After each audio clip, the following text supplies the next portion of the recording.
Call to order the Douglasville City Council Legislative Work Session for tonight, which is Thursday, February the 26th, 2026. Our invocation will be done by Bishop Jerome Quinn of Ephraim International Community Church. After the invocation, we'll have the Pledge of Allegiance, which will be led by the Mayor Pro Tem, City Councilmember Terry Miller. Please stand for the invocation, and we offer Bishop to come forward. Pray for us, please.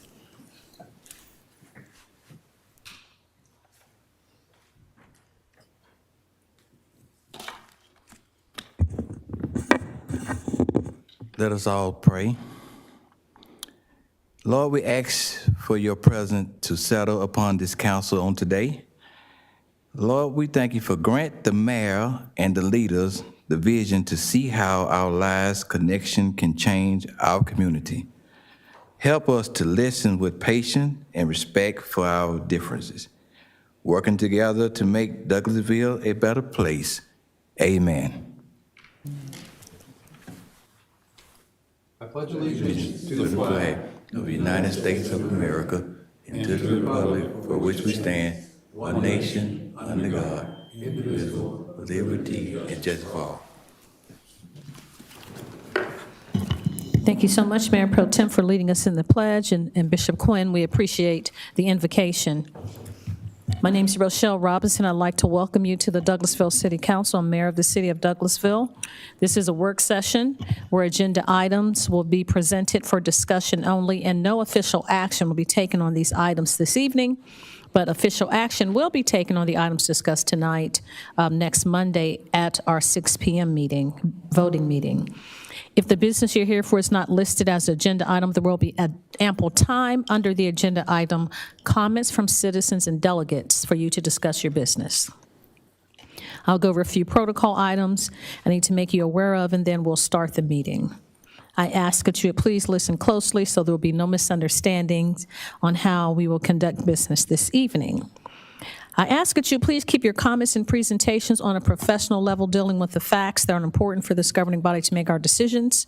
We will not accept comments that are considered by the chair to be of a personal attack on any individual or group of individuals. You will receive a warning from the chair. If you deviate from that warning or requirement, a second deviation will result in a request for us asking you to leave the chambers. Only one person speaking at a time. Please do not applaud or react to speakers. Speak from the audience, cheer, or carry on a conversation when you're at the podium. When you come to the podium, please direct all of your comments and concerns to myself or the committee chair. If I remind you that we're only required to accept public comments during the required public hearings, we are not required to accept public comments on other items before the council outside of the public hearing time. Please address your comments again to the chair. Do not repeat information that someone else may bring forward. Our policy requires that printed materials used for review to be submitted in advance to our city clerk, and she will get that information, put it into our work packet, make copies, and disseminate it to myself and council members.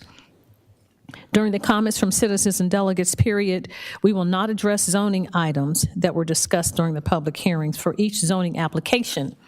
The time to address those comments, we're doing the citizen comment section from the public hearings, but we will not allow those comments outside of public hearings via the Georgia State Zoning Procedures Act.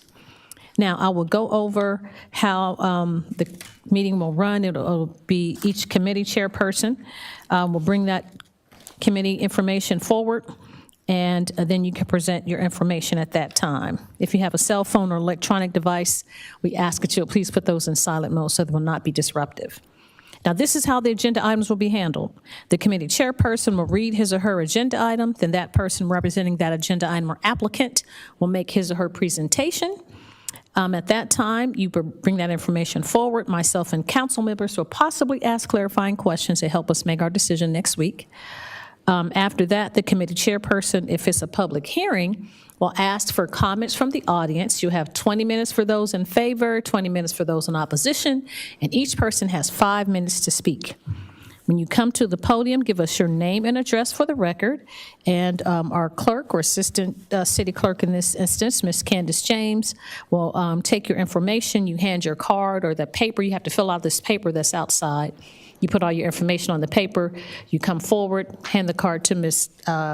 Candace James. She will put your information into the record. You come to the podium and say, "My name is so-and-so," and you give your name and address, and then you have an opportunity to speak. This is not a question and answer or debate format going back and forth. We'll try to get you the information that you need after you state your name and address. And if we need to come back to you at another time to give you the information, that's what we'll do. So hopefully we're all on the same page for how the meeting will be conducted this evening. We do have agendas outside if you like a paper agenda, but if not, you can follow us on the screen that is here above my head. So now we'll move on with the agenda as it is presented. We've done the announcements. Now we're at number 5, which we go through each committee. Economic Development Committee, that's chaired by Mayor Pro Tem City Councilmember Terry Miller. Thank you, Madam Mayor. We have no business under the Economic Development Committee at this time. Thank you so much, Mayor Pro Tem. The Finance Committee, chaired by Councilmember Chris Watts. Thank you, Madam Mayor. You're welcome. We have 4 items tonight. Yes, sir. Item A, fiscal year 2025 audit presentation by Malden and Jenkins, and Mr. Ryan Jones will present to us tonight. Thank you, Mr. Jones. Come on forward. And for the record, just give us your name and address and then proceed. Sure. Thank you for having me. My name is Ryan Jones. I'm a partner with Malden and Jenkins. My address is 36 Mariner Way in Ackworth, Georgia. And I'm here this evening to present the results of the fiscal 25 audit. This audit was completed in the fall of last year. Our audit report date was December 24th, and the final financial statements, audited financial statements, were submitted to management prior to the December 31st deadline. Is somebody controlling the slides? I'm sorry. Okay. Cool. All right. Well, I want to move to page 3 here and just go ahead and start talking about our audit opinion. I do want to remind everybody about our responsibility as auditors for the audit of the financial statements. So we are required under auditing standards to design procedures and then report on those procedures as we have completed them. We do consider the city's internal control structure for the purpose of designing our audit procedures and assessing whether there might be control deficiencies that exist, but we do not issue an opinion on the effectiveness of internal control. We do perform our audit under the relevant auditing standards, which are generally accepted auditing standards and government auditing standards. And I do want to point out that the financial statements are the responsibility of management, even though as an extra service to the city, we do assist with that preparation process. Our report on the basic financial statements for the fiscal year ended June 30th, 2025, we issued an unmodified or clean audit opinion. That's the highest level of assurance that a CPA firm can give on a set of financial statements. And it just means that those financial statements present fairly the balances and results of operations for that year based on our procedures. So getting into the financial statements and footnotes, along with the financial statements, we are required to issue 2 reports. One is a compliance report under government auditing standards, and the second is a single audit report required by the federal uniform guidance. In the compliance report, the Yellow Book report, had we encountered any internal control deficiencies, we would have reported them there. We also would have reported any compliance matters that we identified during our procedures. And I'm happy to report that we did not end up documenting any audit findings for fiscal year 2025, so no internal control deficiencies that we identified or non-compliance with laws or regulations. The second report, the Uniform Guidance Report or the Single Audit Report, it's based on the results of our testing of the city's federal expenditures and the compliance with the requirements of those grants. We did test the ARPA fund, for which the city expended about $4.4 million during fiscal '25, and our opinion on those procedures and the schedule of expenditures of federal awards is an unmodified or clean opinion, and we also had no audit findings that arose out of our federal compliance testing. The next several pages include all of the required communications that auditing standards require us to communicate to governance. I'm not going to go through all of these. I do want to highlight, as a significant accounting policy change during fiscal year '25, the city implemented GASB 101 for compensated absences, and it really just changed the underlying accounting for how that liability should be derived. And there was a restatement of $1.6 million to retroactively apply that accounting standard to the prior year. So while you see a restatement in your financial statements, it's not a correction of an error or anything negative. That's just what's required by the auditing standards. I also want to point out, under the management's judgments and accounting estimates section, you have some pretty significant estimates in your financial statements. Most notably the pension liability, which is approximately $9.7 million, and the OPEB liability, which is a little bit higher at $12.8 million. Those estimates are driven by actuarial assumptions that are subject to change. I want to thank management. We have a good relationship with management, and management worked diligently to help us complete our procedures in a relatively small window from about October to December in order for us to issue our audit opinion and get the financial statements to the authorities and to the state by the December 31st deadline. And I'm going to move into some financial trends. So the general fund is the primary operating fund of the city. Just want to give a couple of highlights about the revenues for fiscal '25. As you can see, property taxes and sales taxes comprise more than half of all of the revenues recognized in the general fund. And that's similar to last year and also similar to other cities in Georgia. Total general fund revenues for fiscal year '25 were $54.3 million compared to $49.3 million in fiscal '24, for about a 10% increase. Then final audited general fund expenditures for fiscal '25 totaled $53.2 million, of which general government expenditures and public safety expenditures represent the largest categories of spending by the city, and that is consistent with other cities and also consistent with last year. $53.2 million of expenditures in '25 compared to fiscal '24 audited general fund expenditures of 43.5 is good for about a 23% increase in expenditures year over year. General fund revenues, expenditures, and transfers, basically all of the activity that you see in essentially the income statement for the general fund. You arrive at a change in net position, meaning the residual amounts of revenues in excess of expenditures and transfers. For fiscal year '25, that amount was $2.3 million compared to the prior year amount of $5.4 million. And that's just shown a little bit differently on this next page 11. Kind of tracks that change over the last 6 years. Notice that each year is positive. So for the past 6 years, you have had more revenues or transfers, or revenues and transfers than expenditures and transfers out. And this last page here is really meant to just show the relationship between the expenditure trend and the fund balance trend. Again, fund balance is that residual equity that's left over from accumulated revenues in excess of expenditures. You can see that those two lines track nicely together, meaning that the city's doing a great job about recovering the increases in costs from additional revenues and maintaining that equity cushion.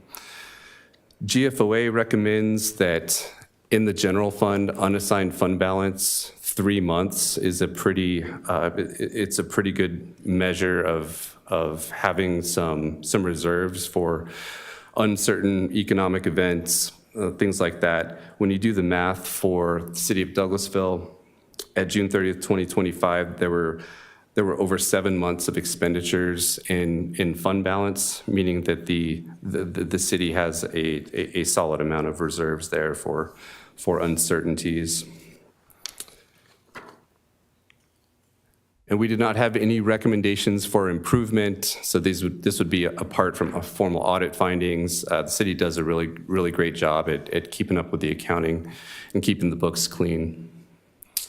And there are a couple of new accounting standards on the horizon, most notably GASB 103, which is going to impact the management's discussion and analysis and potentially impact the city's sanitation fund and how the revenues are classified on the income statement, but it's not changing any of the underlying accounting. And so we look forward to working with the city on getting those standards implemented, and we look forward to a successful fiscal year 26 audit as well.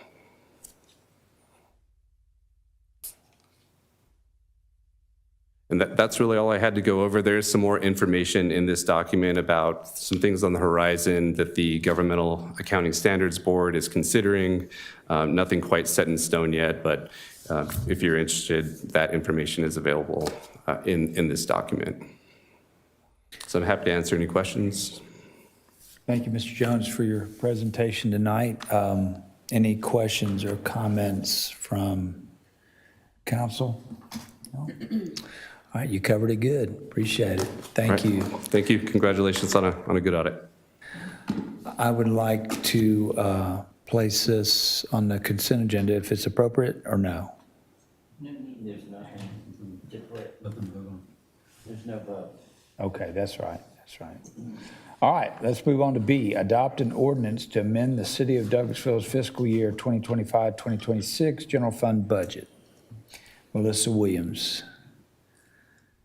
Okay. Good evening, Madam Mayor and Council. Melissa Williams, Finance Director, 6758 Spring Street. Tonight, we are discussing the second quarter general fund budget amendment for fiscal year 2026. This amendment reflects mid-year adjustments based on actual revenues received and updated expenditure needs, including items such as project studies, surveys, and rising healthcare premiums. After these adjustments, the contingency line will increase by $468,674, strengthening our financial position for the remainder of the fiscal year. Some of the larger revenue items to note is the Zion interest revenue line is increasing by $62,000 based on actual interest earnings received year to date. The Police Department vehicle accident reimbursement line is increasing by $30,000, reflecting reimbursements received to date. Building permit revenues are increasing by $149,000 due to additional funds received from ongoing development projects within the city. On the expenditure side, we are decreasing engineering's machine equipment computer line by $74,000 due to foregoing certain computer software purchases. The non-departmental employee benefits bonus line reflects $637,000 being moved to appropriate departments. You can see the detailed breakdown of those allocations on the last page of your attachment. Police administration, other professional services is increasing by $20,000 for the Youth Against Violence Holloway Scholarship. Park maintenance part-time employees is increasing by $45,000 to support additional staffing needs for park upkeep. West Pines operations property site improvements is increasing by $80,000 for the golf cart bridge replacement and maintenance of the green. This increase is being offset by reducing West Pines maintenance part-time employees by $30,000 and reducing their chemicals and fertilizer by $70,000. Community development, other professional services is decreasing by $200,000 as the housing study was completed under budget. As mentioned earlier, the contingency line is increasing by approximately $468,000 after all of these adjustments. And I'm happy to answer any questions. Thank you, Ms. Williams. Any questions or comments on this item? Council? Okay. Thank you, and place this item on the consent agenda if that's okay with everybody. Thank you. Item C, adopt a resolution authorizing the mayor to execute and deliver a development agreement with Norhaven Partners LLC or its affiliates for the purposes of allocating tax allocation district number 1 downtown and New Horizon funds for certain public infrastructure improvements and other utility improvements to support the Town Green Phase 2 development, repealing conflicting resolutions, and for other purposes. And Ms. Callen is at the podium. Thank you. Yes, sir. Thank you, Mr. Chairman. Karen Callen, 6758 Spring Street, Assistant City Manager and Chief Financial Officer. And I will go briefly over the memo that you have attached to your agenda item, and then Mr. Norris with Norhaven LLC will present a brief presentation to you all. But briefly going over the summary, this is requesting for you to authorize the mayor to enter into an agreement with Norhaven Partners LLC. This is for what we're calling Town Green Phase 2 project. This amount is not to exceed $1.5 million, and this is coming from our tax allocation district funds. And as you can see in the memo, Norhaven intends to develop the project to include 257 apartment units and 8,000 square feet of retail. On January 28th, 2026, the TAD Advisory Committee approved recommending the agreement to the City Council. The $1.5 million payout represents 2.3% of the project's overall budget of approximately $66.2 million. Approval is requested to authorize the mayor to enter into an agreement with Norhaven Partners LLC. And if you have any questions on the agreement, I'll be happy to answer those. And Carlos, our attorney, is on the way, but I don't see him yet. So if you have any questions if you don't have any questions on the agreement, then I'll turn it over to William Norris. No? Okay, great, thank you. Here you are, sir. Good evening, Madam Mayor and council members. We've got a copy of the presentation that I gave to the TAD committee back on January 28th as referenced by Karen. So I'd like to take you through a couple of slides. There are a couple of updates on the project. I am going to skip over a couple of the initial slides that just deal with the project location. I believe council and Madam Mayor, y'all are all aware of the project. So We're so excited. We're so excited. I'm excited too. This is Yes. The presentation in front of you does include some of the images that we presented to the TAD committee related to what was what occupied this site previously with the Douglas County Jail. And then the beautiful park was excited when Google Earth updated with the wonderful park that is now in the aerial images. Moving ahead, want to share a couple of photos of our project renderings. So the photos that are on the screen now include our pool amenity and basically our outdoor lawn amenity that will sit next to the basically main club room and co-working space. The image on the screen now, one of the first full page renderings, is the conceptual and actually the finished presentation rendering for our leasing office. This will actually be the space that will sit there fronting Club Drive, right across from the temporary offices now for the city. The next image is an image of our fitness room.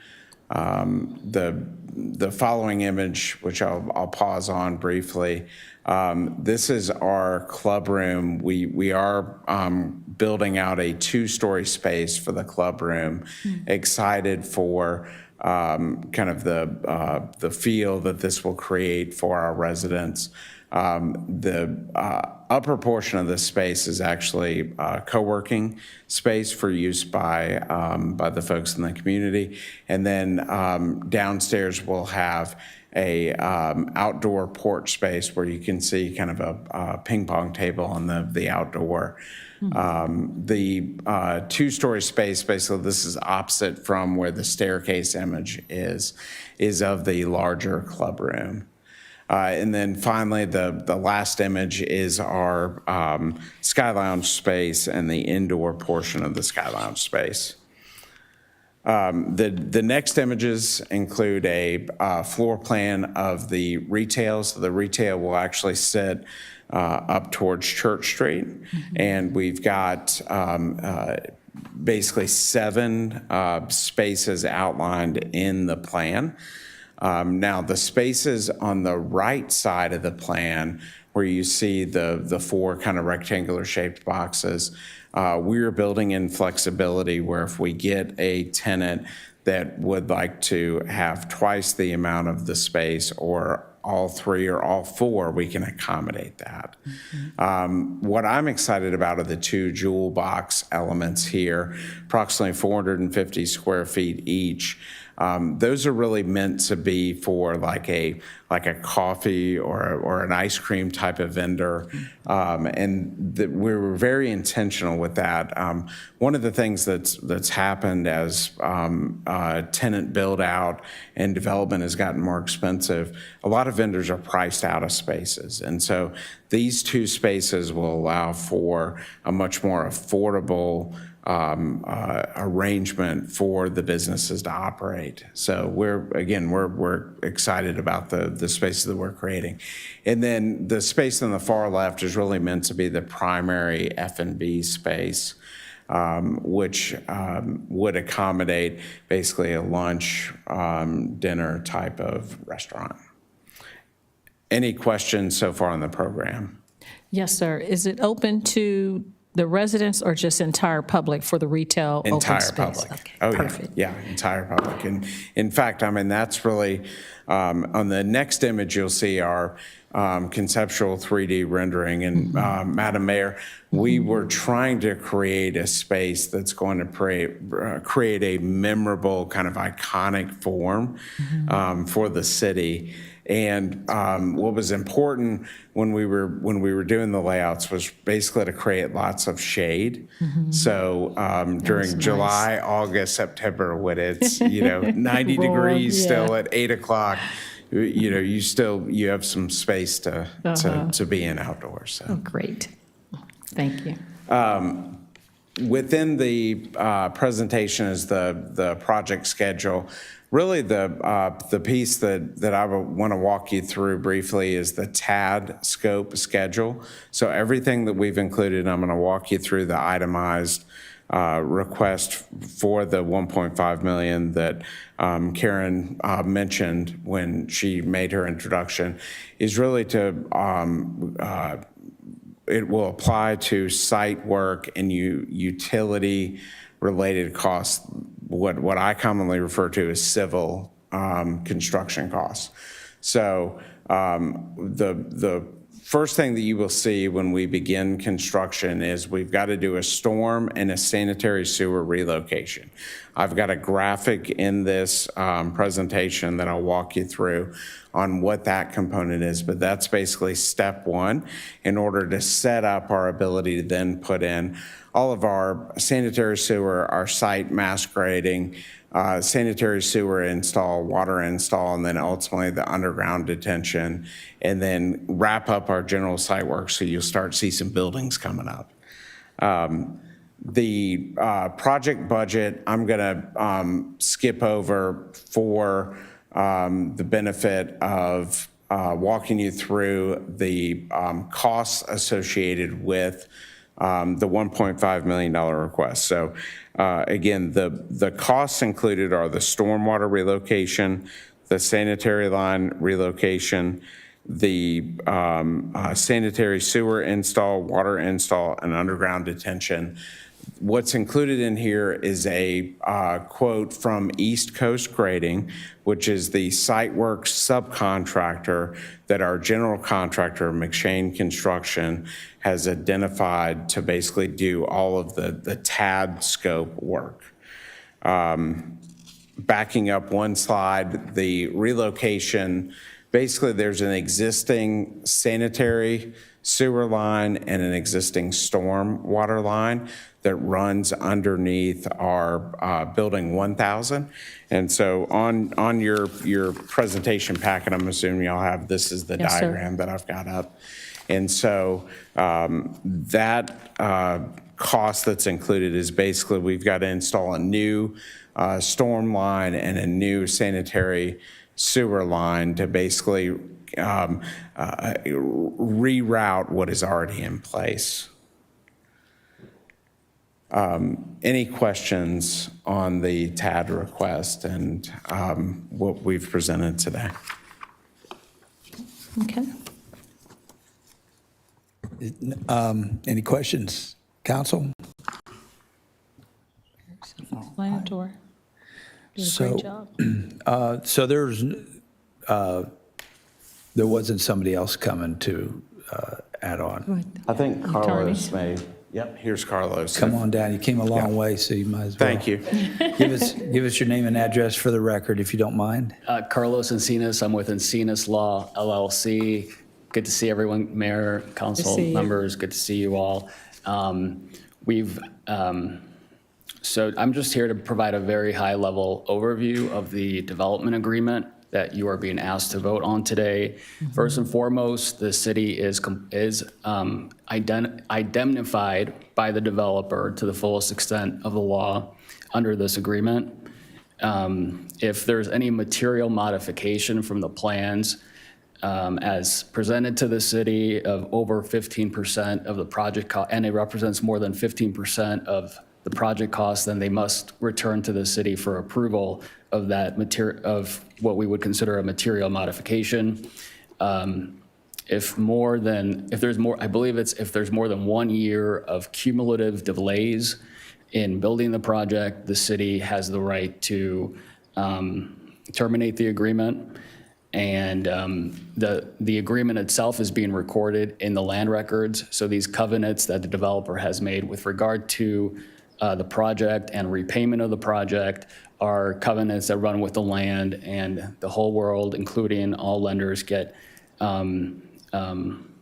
notice of these covenants, which are all important protections for the city. Then next, I just wanted to briefly touch on the financial obligations for the city under this agreement. They are limited special obligations. The total reimbursement is not to exceed $1.5 million, which is payable in up to 3 installments, each of no more than $500,000, and this will go toward TAD eligible reimbursement costs. All payments are payable solely from the city's TAD fund, not the city's general fund or any other fund of the city. And the city's professional, legal, and any administrative fees are payable first from that TAD fund. And all of the city's obligations terminate within 5 years of the effective date of the agreement. So there's many different ways that the city has limited its liabilities or obligations under this agreement as appropriate. And then one last thing is that prior to the city making any disbursement under the agreement, the developer has agreed to issue a surety bond in favor of the city in the amount of $750,000. So that will help secure the city's investment in the project if for any reason the project is not completed. Any questions on the development agreement? Anyone? All right. Thank you. Thank you for all of that. And we'll take this up on Monday. Okay. Coach, I did have a quick Yes, ma'am. question. I know for North Haven, I apologize. I know this is about TAD primarily, really this was about the TAD, but you did show us schematic renderings and everything that get us all excited. Parking, I didn't see anything in here about parking, or is that just a whole nother phase for those 257 spaces? So the The retail component, let me go back to, 24 or, is there a way to put my presentation by any chance back up on the? And I think it's in the cover memo, Mayor, where it lists the amount of parking that's going to be a component of the project. is it 24 with the underground stuff Let me pull it up. So or in the agreement? I don't know if I've got a full Oh, it is not site depicted. plan. Parking lot isn't depicted. So I do not have a full site plan in the presentation. So we are providing approximately 65 parking spaces dedicated just for this retail. Yes, And sir. they will sit behind the retail building. In Yes, sir. addition, the fire lane that Okay, yes, we talked about. showed up. So I was able to work with HRC. We were able to meet with representatives of the fire marshal. Yes, sir. And it was not the fire chief, but it was a representative of the fire department. And basically what we're going to do as a part of our construction costs, we worked out a reconfiguration of the drive in the area where it is now striped for fire parking to basically make that the drive lane. Okay. And then we're going to flip the parking spaces that were there basically to the other To the side. side. Okay. And so we're doing that as a part to basically restore those spaces that unfortunately had to be removed because of the setback for where the fire apparatus has to sit if there is an emergency in your kind of the kitchen tower for the amphitheater. For the part. amphitheater. Yeah, and I apologize. I was really excited looking at this, and I was like, where are they going to park? We already have people talking about parking when they come to the, Wednesday wind down or to our concerts. Sure. And such, so. But thank you so much. I apologize for bringing that up. Mr. No, you Dodson don't told have to me it's not in apologize, these, Madam Mayor. but thank you. Councilman Thank you, Davis. Mr. Chairman. Councilwoman, thank you, sir. How would this be separated from the graveyard? Would there be hedges or? Councilman Davis, yes. One of the things that came up in our TAD meeting, this was one of the items that we discussed. I've agreed to work with Dana in planning to basically look at putting a physical barrier between the parking lot and the cemetery. So, because the parking will sit between the park and the cemetery. Okay, another thing that we discussed in our meeting, our gated community. Will this community be gated off? So for our residential parking, we are putting a vehicle gate, but we are not planning to do a perimeter fence around the residential. The vehicle gate is simply, it's more because of some of the events that Madam Mayor referenced that will occur at the park. It's just making sure that people don't park where our residents are meant to park. Exactly. Come home and nowhere to park. Exactly. That's a hard feeling. That's a long day. Yeah. Okay. We gotta get that parking deck built. Yeah. Help us out. Yep. Yep. Okay, thank you, Councilman. Anybody else? Anybody else? Mr. Norris, thank you for the presentation Thank tonight. And we'll take this up on Monday. Great, Looking thank forward you. to it. Thank you. Thank you. All right. We have one other item. Item D, authorize the mayor to sign change order number 1 with Triscapes LLC in the amount of $153,397.60. We couldn't round that one up or down for the addition of a boardwalk to the walking trail as part of the Fowler Field Improvement Project to be funded from SPLOST 2022, and Ms. Mann will handle this. Alicia Mann, Senior Program Administrator, 6695 Church Street. So what you have before you is a change order for the Fowler Field Park Improvements Project. Previously, when we brought the agreement to you in September of 2025, there was discussion about if we could add or find a way to mitigate some of the flooding that happens on the side of the creek. So we teamed up with the GMC as well as had discussions with WSA to see if we can add an additional boardwalk. We were permitted to add an additional boardwalk, and that'll be in this blue kind of cloud area where you'll see. So the red is where you already will have your boardwalk, and the blue is your additional boardwalk. And this is just to help keep the track operable when there's a flood event or a rain event that just floods over the track. And I can answer any questions. Thank you. Madam Mayor? I do have a question, Mr. Chairman. Ms. Mann, so with the additional boardwalk, are you saying it will not be flooded when we have in Fowler Field? Because we know what's in the floodplain. It will not be flooded, or will, or this is why are we doing it now? Just to, and there's a lot of flooding that happens on that side, just to make sure it's still operable. So the boardwalk, the top of the boardwalk will be approximately 3 feet above the grade level, the ground level. So it'll still be able to walk over the water. Okay, okay. It's going to be like a little bridge or a lift? A little bridge. A little bridge, okay. Thank you. Thank you, Mr. But Chairman. Ms. Mann assured me that it would be wheelchair accessible also, even though it's going to be elevated 3 feet. Any other questions or comments? All right. Fowler Field is getting there. And how long, did you already cover that? No, I did not. So it'll approximately take 7 months for the project to be completed. So Fowler Field will be out of commission for 6 or 7 months while this work's being done. Ooh-wee. Yeah. We're going to let people know. And when does it start? So they've already closed down the park and put out their BMPs, so there's silt fences and fencing around the park. So, and it is also posted on our social media accounts that the park is closed. Okay. So parks will be ready. I'm sure they got the plan already in place to handle it. Thank you, Ms. Mann. No other questions? All right, we'll place that one on consent agenda if that's okay with everyone. And that's all I had tonight under finance, Madam Mayor.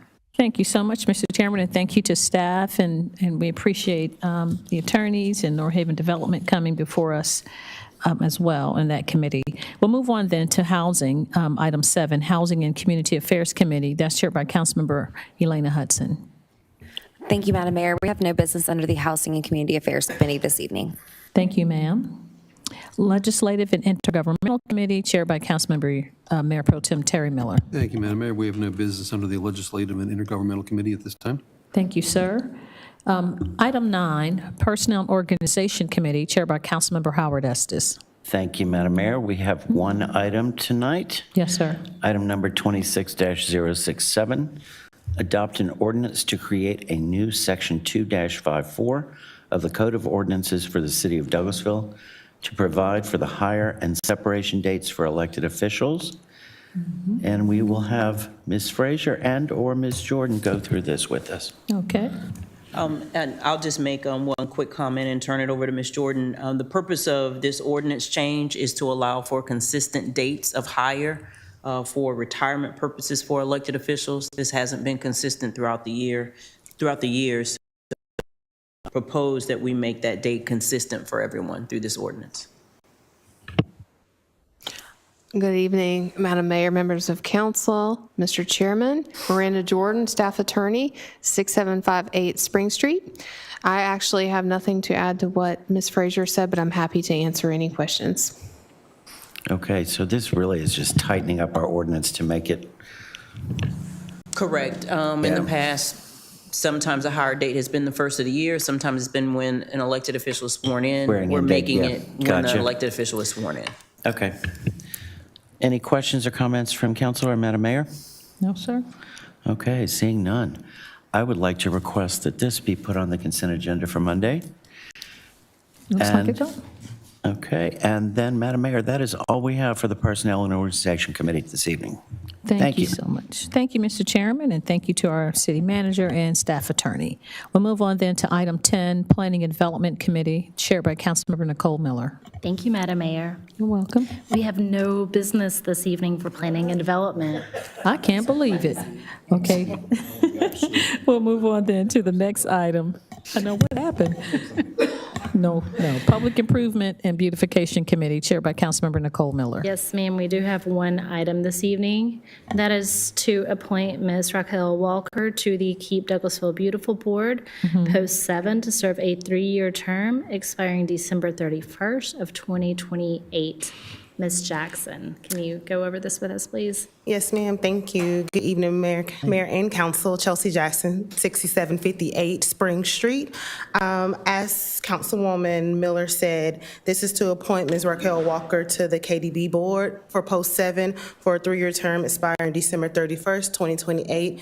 Myself and staff alongside Councilwoman Miller did interview 2 individuals earlier this week, Ms. Walker and another individual. That staff, as well as Councilwoman Miller, did make a recommendation to come to you all with the recommendation of Ms. Raquel Walker to serve on this board. Of course, since it was 2 individuals, we will ensure we do have other board seats that are available across our 13 boards that we have at the city. So we will reach out to that other individual to see if they're willing to serve in another capacity.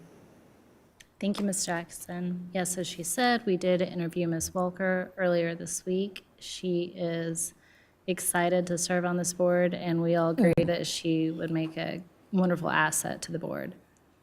Any questions? Okay. Are you guys okay with placing this on the consent agenda? Okay, Thank you sounds so good. much. Thank you, Ms. Jackson. Madam Mayor, that is all that we have this evening for public improvement and beautification. Perfect. Thank you so much, and thank you to our Deputy City Manager as well, along with the chairperson. We'll move on then to Public Relations Committee, chaired by Councilmember Samuel Davis. At this time, Madam Mayor, no business. Thank you. You're welcome. Thank you, Councilman Davis. Public Safety Committee, chaired by Councilmember Howard Estes. Thank you, Madam Mayor. The Public Safety Committee has no business this evening. Thank you, sir. Recreation, Culture, and Tourism Committee, chaired by Councilmember Chris Watts. Thank you, Madam Mayor. We have 2 items tonight. Yes, sir. Both of them will be handled by Ms. Jackson. Reappoint, item A, reappoint Tamika Milton Brown, Post 3, and Patty Winsick, Post 4, to serve on the Douglasville Convention and Conference Center Authority to a term expiring June 1st, 2029. Ms. Jackson. Yes, thank you, Councilman Watts. Good afternoon again, Mayor and Council. Chelsea Jackson, 6758 Spring Street. These 2 individuals, Ms. Brown and Ms. Wink, would like to be reappointed to the Convention and Conference Center Authority. They currently serve on that board and would like to be reappointed for a term expiring June 1st of 2029. So both are reappointments, right? Yes, sir. Coach said, okay. Any questions, comments? We appreciate people volunteering to serve. Definitely, definitely. All right. And then the next item is a reappoint Willa Crook to serve as a Post 6 member of the Douglasville Convention and Conference Center Authority for a term expiring June 1st, 2030.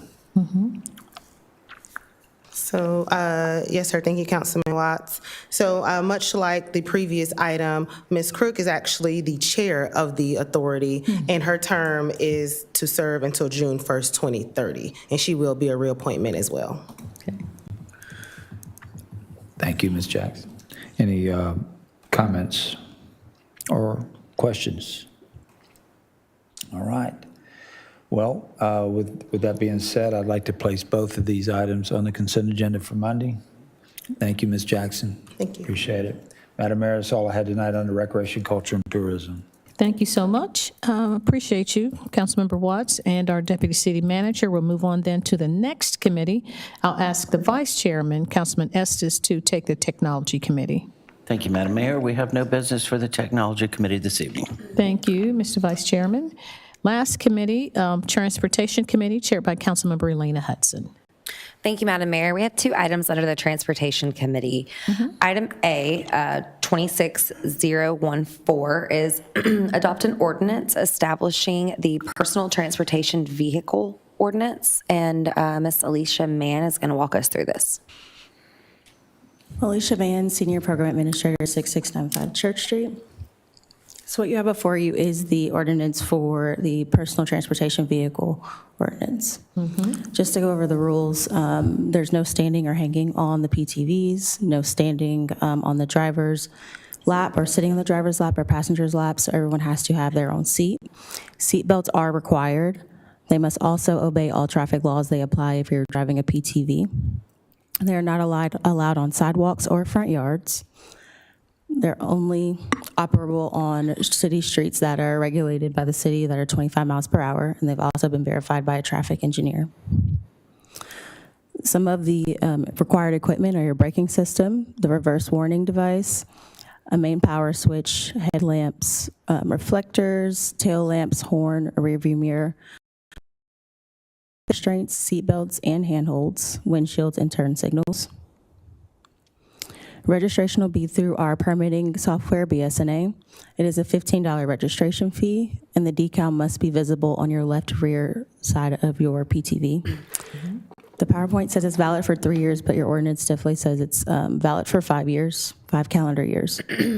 There's proof of liability insurance that is required, and re-registration once ownership of the PTV is transferred is required. And they must undergo an inspection process before they can receive their registration. Operator requirements, so they must have a valid driver's license. It cannot be expired. They must comply with liability insurance requirements. They must follow lane rules, so they have to use a full lane themselves. They cannot be side by side with another one, nor share the lane with a car. Parking, they can park anywhere that the vehicle is allowed to park. This is your map of your PTV routes. That'll be mostly in your downtown area. Penalties, the first offense will be a $75 fine, and within the first year of the first offense, if they have their second offense, is a $150 fine.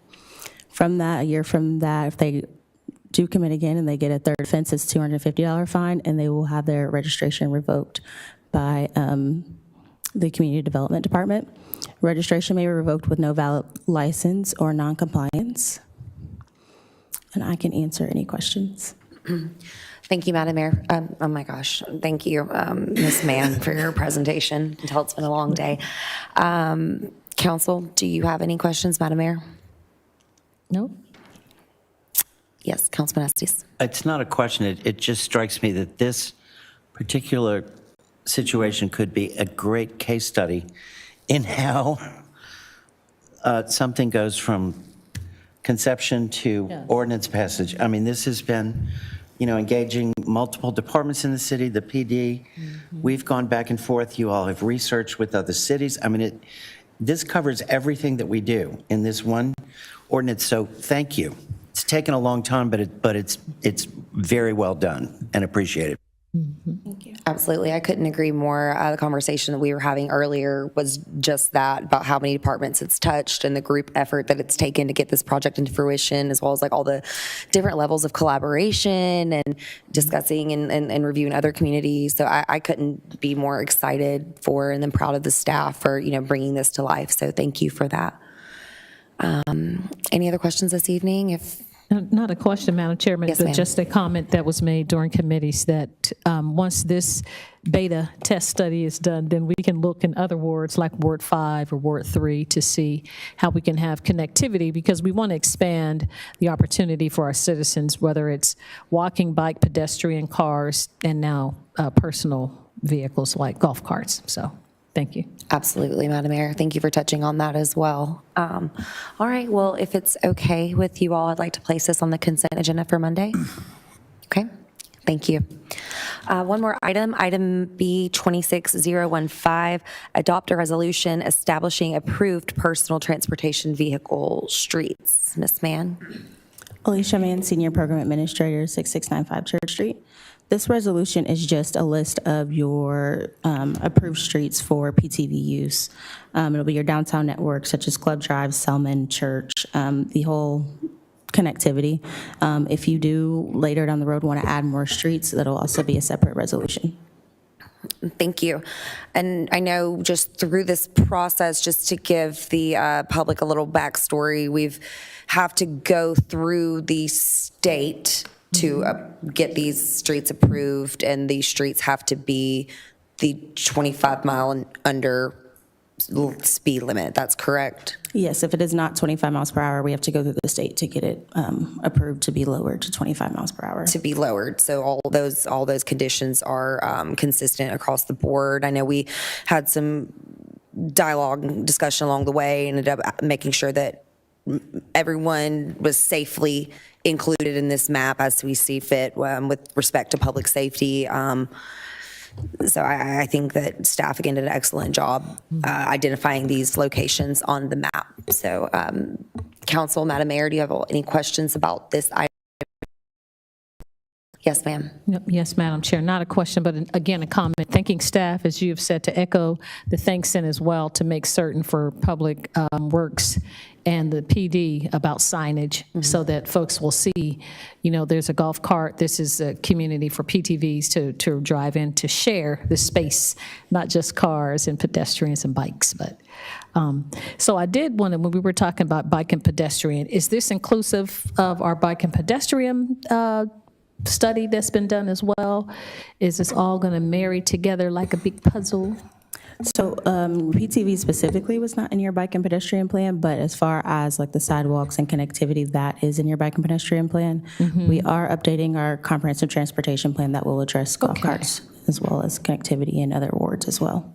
Yes, because I don't know initially if when we did bike and ped, if we considered PTVs. No, ma'am, not at that time. So we would have to update our plan with this as well, correct, City Manager?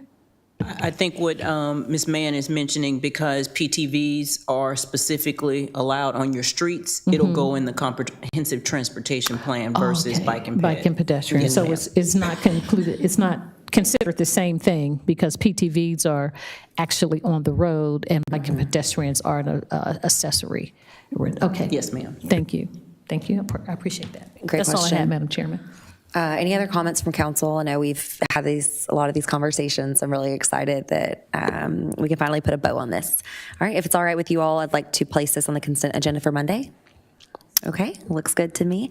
Madam Mayor, that's all we have. Thank you, Ms. Mann. That's all we have for Transportation Committee. Thank you so much, Madam Chairman, and thank you, Ms. Mann. You've done such an excellent job presenting to us, and a lot of hard work has gone into this. So we thank the entire staff, everyone who's touched this new PTV ordinance that we're bringing forward to the community. I appreciate that. So now I'll go on to other business. I do have a couple of things I wanted to, again, thank staff and the elected officials for our State of the City address that was presented last night, sponsored by the Chamber as well as Google and other sponsors. Thank you all so much for taking time out, especially the people in this room, the elected officials and the staff, because you've already heard the State of the City. You heard it before. So thank you for coming again for a repeat performance. I really appreciate that. I appreciate the support. It helps me to feel more comfortable. I'm the person with the microphone, but it's our entire State of the City. It's not me, it's everyone that makes up the city of Douglasville. So thank you all for that. And then I do have a card I wanted to read from Bill Hembry's family. He passed away a couple of weeks ago. He lost his battle with cancer, but he gained his wings in eternity. And he was a former House of Representative. He's over Ways and Means and just really involved in the community for many years. He was over DECA for the entire country. He met 2 presidents and traveled all over the world.